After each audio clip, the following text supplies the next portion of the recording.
Today on Drawbli, we are drawing Zelda characters. Click that subscribe button if you are new around here, and leave us a comment down below of a cool, art prompt or challenge or something like that.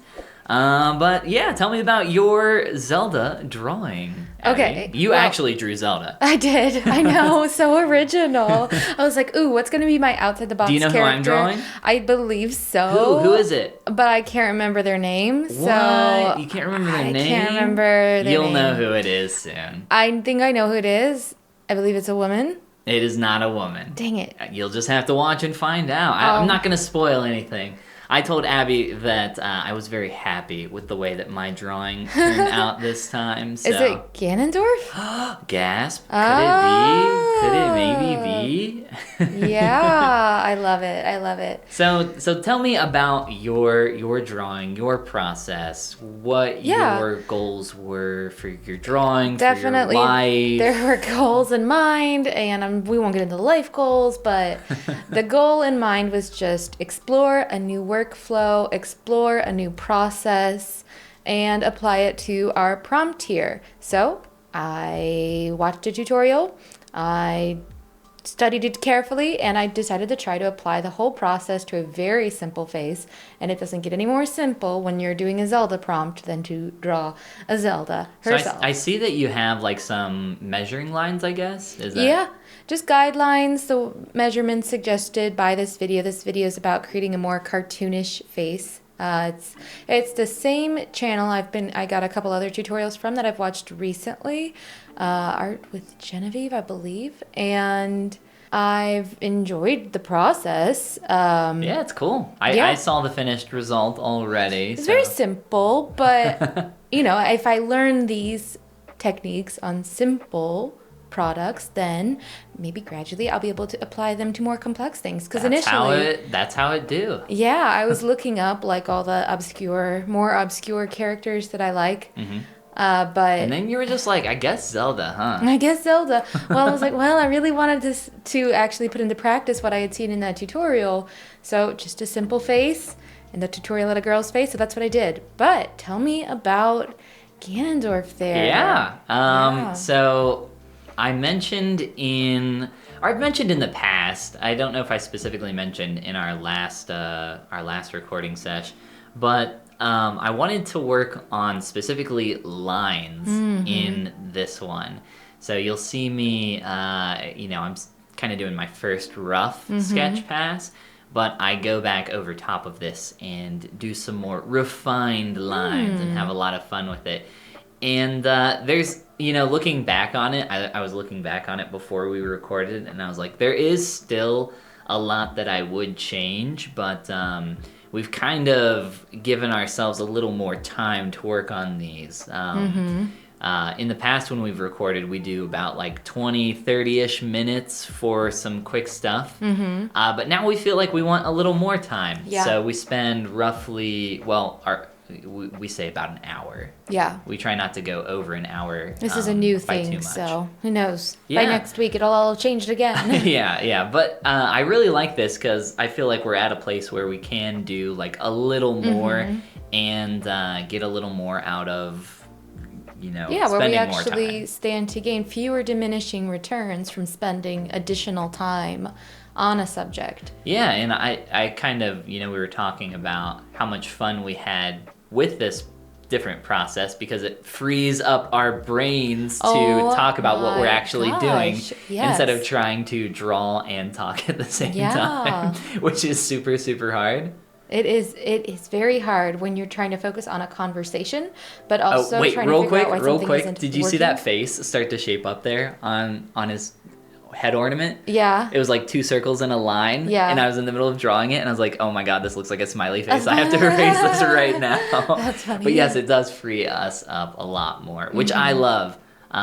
Because it also frees up our minds while we're actually drawing, so we can focus more on. Yes, and I think that's where the true benefit lies. Yeah, I feel like from this process, I kind of gain a little more out of the actual drawing. Yeah, just because I can focus so much. And I mean, the benefits of what we were doing before was we were just drawing a lot. a lot of things very which quickly. Which is good. No, which is really good. You have to get your hour count up, but we also want to intentionally focus on what we're doing. And there's only so many hours in the day. Can't do both. We don't want to be too mindless. I love the shapes that you're creating over there on your Zelda character in the hair.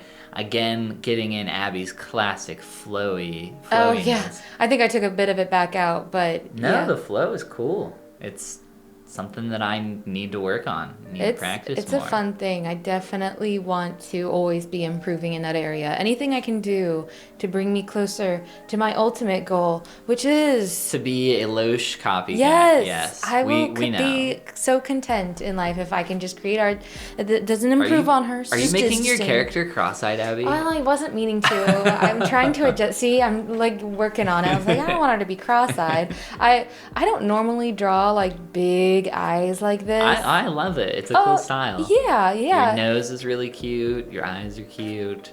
Yeah, so it's just different for me. I wasn't used to working with these eyes all the way up in my business. Yeah. Oh, here comes your line work. Yeah, now I'm getting in with my refined lines. My next line pass, and I spend quite a bit of time on this part. I essentially just like go back over everything, but I tried to focus a lot more on line weight.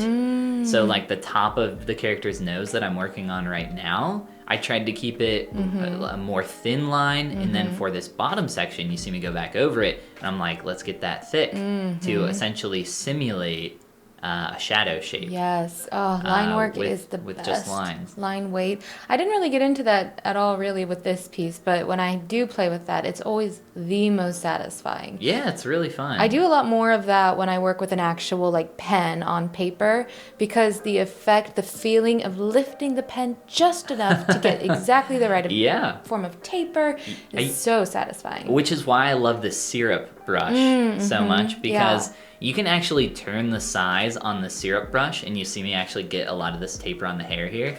You can lift this, like you can turn the size all the way up to be really big, like on the left there, all the way at the top.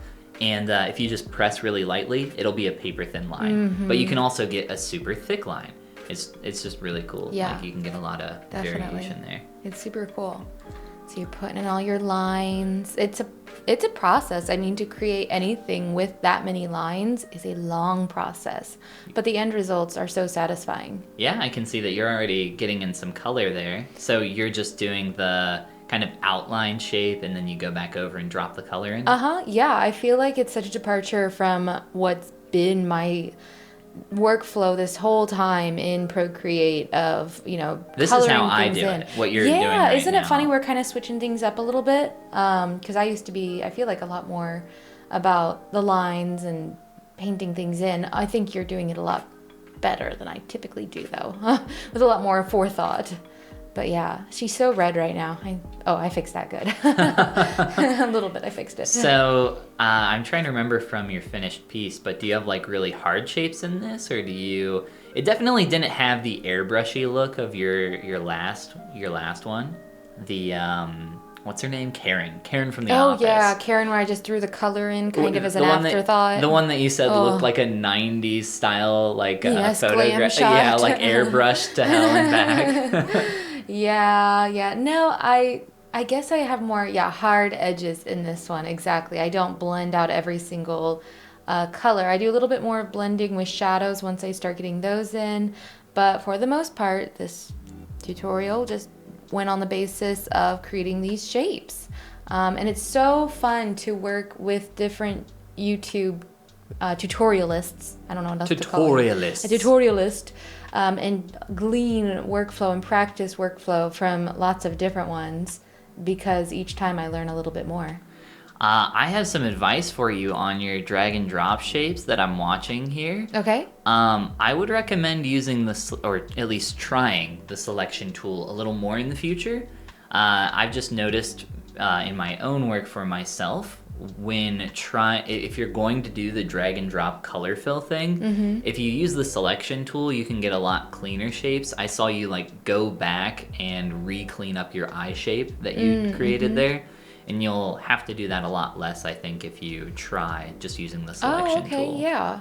So I could see that I've been something that would have come in handy right there. Just because you can not only continue to outline the shape, but you can lift the pen and just tap and make a perfectly straight line. Oh, yeah, absolutely. Your line work is still looking awesome, by the way. Thank you. Yeah. Yeah, I mean, I really like the way he turned out. Like I said, I think there's a lot. Ooh. Yeah, those are the Fun. old lines. Yeah. I was kind of playing around with how much of that I wanted to have. But yeah, he was really fun to work on.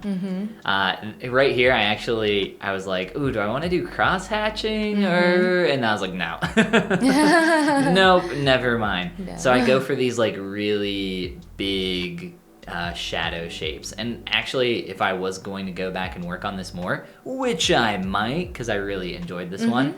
I might do like more of these big shadow shapes and also do some like big light shapes, because I keep this one like really stylistic. It feels very like iconic. Okay, yeah. It feels like an icon. I'm an icon. No, but it feels like it feels like vector art. That's kind of the style I go for. And you just go and do you fade the opacity on these shadows in a bit? No. Oh, you just leave them that dark? Wow. Yeah, bold. very bold. Oh, very yeah, bold no, with that's my cool, though. choices. Do you decide to add color on this piece eventually, or do you keep it? I guess you'll just have to wait and see. I know, it's so weird. Oh my gosh. Yeah. Yeah. Because normally when we've drawn together for Drawbli, I'm like focused on my art. I'm focused on talking to you, and I don't generally see your process or workflow in the moment. And it's so cool to be able to watch as you go and work. No, this is shaping up to be really cool. Yeah, I think it's fun. Yeah, no, this is really, really good. Tell me more about what you were doing over here.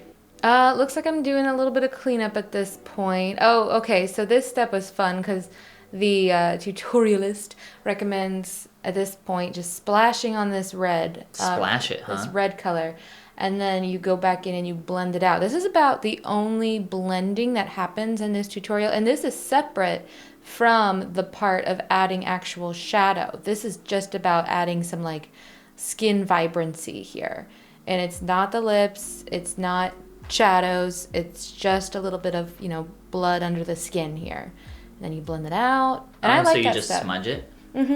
Yep, and she said you could either use an airbrush or the stucco brush if you still want to keep some texture. So I tried the stucco brush, but I still think I just completely deleted my texture. But that's okay. Yeah, every time I try to... So I remember opening up Procreate the first time, and the default smudge brush was the stucco brush. And for me, it doesn't make sense because it doesn't do what a smudge tool... It doesn't do what I want for a smudge tool. I want to soften my edges with a smudge tool. I mean, I guess it really depends on what your goals are with it. Yeah. Because in that case, I wasn't going to soften edges. But for me, I want that smooth brush, essentially. I want something that just, softens things your really Z-brush, quick. smooth brush. Yeah, I want to hold down the shift key and go crazy. Man. Yeah. How soon until you are good enough that you're going to be sculpting your own 2D art? Sculpting my own 2D art? Never. Never, ever, ever. No, that's not true. That's not true. I don't know. Well, I mean, I don't know if it's a question of good enough, because I think anything that I draw, I could make look about 1,000,000 times better in As 3D. a sculpt. Just from the amount of sheer experience that I have. Ooh, yeah. I really like my colors that I choose here. I do too. Part of my brain just kind of went to sleep and was about to ask you, why are you making him green? Why Ganon green, huh? Why Ganon green? Ganon green. He is, in fact, a green guy. He's the OG Green Goblin. The OG Green Goblin? Yes. Oh, well, I guess I shouldn't say that. I mean, Willem Dafoe being the ultimate Green Goblin. Wow, he was so good in Spider-Man. It was so he was, yeah. awesome and nostalgic. Even my little sister, who had never seen the OG Spider-Mans, she was like, wow, he was such a good actor. Yeah, and she's just like a teenager. She's not even been alive long enough to have identified really, but she knew. But she knew when she saw him acting. He's like, he had so much soul, character. Yeah, there are definitely actors that I feel like are known for kind of playing themselves, not to throw shade, but Dwayne Johnson, the Rock. I feel like he's known for just being The Rock in all of his movies, and he gets typecasted into that. Yeah. But yeah, I feel like there's some actors that have a lot more range. Yeah, that's very true. Like Leonardo DiCaprio. What was the movie with the meteor that was going to hit the Earth? Don't Look Up. Yeah, wasn't that Leonardo DiCaprio? Yeah. Like I've never seen him play a role where he plays like some nerdy scientist character, but I don't know. I love his acting. He's just crazy. I've loved seeing him, more now in later work being these characters that he typically hasn't played in his life, and turns out he can play those too. He's just very, very good. Yeah. I like the texture that you did on the eyebrows. I don't know if that was intentional or not. It was, yeah, just a little bit. I thought it would add a little interest. Not in the OG tutorial, but, have to make my little modifications. Put some of my soul into it. Also, obviously, I changed the hair from that tutorial to be Zelda hair. One thing I will say is that there's much to be said. that I just noticed is that you have the highlight coming from the right side of the face on the eye, and then the shadows on the right side of the face. So a little bit of a miscommunication. Yeah. I don't even. Luckily, remember. I don't do any shading at all, so you can't fault me on that. Well, you do. You just do it in a much more dramatic way with just huge blocks of color. Ganon's and a dramatic character. No, this is looking awesome. The color vibrancy is what really draws me into it. So vibrant. And the contrast between your dark areas and your light areas. I like your careful work on his eye here. Obviously worthy of a lot of careful attention. Yeah, so originally I put in... I even made the highlight triangular on purpose to make it feel like more... Shape language. Oh my god. You're speaking my language of shapes. Shape language? Shape language. So yeah, I tried to make that sharper. I honestly wasn't sure if I was going to do the highlight at all, because highlights in eyes make a character feel like more relatable, more alive. And I kind of didn't want that. Like, I put a highlight on there and I zoomed out and I was like, he looks too I don't know. Too kawaii. Well, yeah, too kawaii. So I like toned that back a little bit. Oh yeah, not at all. No, he still looks. Oh, that's so cool. Yeah. He looks like he could be in a comic book, a graphic art book. Yeah, I mean, that was kind of what I was going for with the style. Yeah. Yeah, no, he looks awesome. Yeah, pretty much everything from here is just like, adding a few more colors, a little bit of cleanup. I'm putting in my highlights. Like my finishing touches here. What are you doing for your finishing touches? Still following the tutorial, which, by the way, involves like a bajillion layers. Which is also not my usual workflow, is having all these layers. But, it's part of learning. Look at them all. Look at them all. Wow. And I think there's even a big group in there that's not even opened up there. It gets a little convoluted after a while, but like the only reason to keep layers is if you're going to go back later and like maybe change something. If you're not, if you're not going to do that, or if you're confident enough that you can like fix any mistake that you make, then you're probably fine. Yeah. And a big part of her work process for this was going back and like changing things, like adding overlay, using the add color mask layer, whatever that is. What do you call those? Yeah. You mentioned in the last sesh that you did add as well for your light. Yeah, and I think it works pretty well. Yeah, a lot of the time, if I am doing the light, like a light layer, I won't even do like a special layer effect. I'll just paint like near white and then fade it out with opacity and get it to kind of blend in that way. I like the shadow shapes that you have on your hair. They're really cool. It makes it feel really, really like really three-dimensional. Oh, cool. Thank you. Yeah, I had to guess for the braids kind of where that would go on her head. Yeah, it looks really good. Thanks. I liked how that turned out. The rest of it, I don't know. I like how she recommended specifically not to use white for the eyes. She did say, like use a cream color there, because you don't want anything to be too stark white or stark black. I don't think there's any true black in the whole portrait. Yeah, a lot of people will say like don't use, what's that? What's going on there, Abby? It was not. It was like one of her optional final touches, and I botched it, and I was like, I gotta wrap this up. I'm not gonna try. You could like add a gradient to the hair and like a color change, and I was like, well, her hair doesn't even change color towards the bottom, although that would be cool. So I skipped to coloring in the barrettes on her hair shortly thereafter. Well, hey, it looks really good. I love it. Thanks. The final, I feel like, oh, look, I'm still trying. I was like, no, I can't do it. No. And then I was like, no. Yeah, I liked how it turned out. I mean, it's simple, but again, it was about practicing this new workflow, experimenting with these layer masks. But you just really hit the nail on the head. I feel like your piece has turned out so well. I can't wait to just have it just up on the screen, the whole thing in its entirety. Aw, why thank you. Well, hey, click that subscribe button if you are new around here, and maybe leave us a comment down below for a future art challenge, or maybe something you'd like to see us try to draw in the future. Hope you guys enjoyed our Zelda drawings, and this is the part where we say... Goodbye. Goodbye, everybody. You know, there's a lot of, love stories written about Zelda and Ganondorf.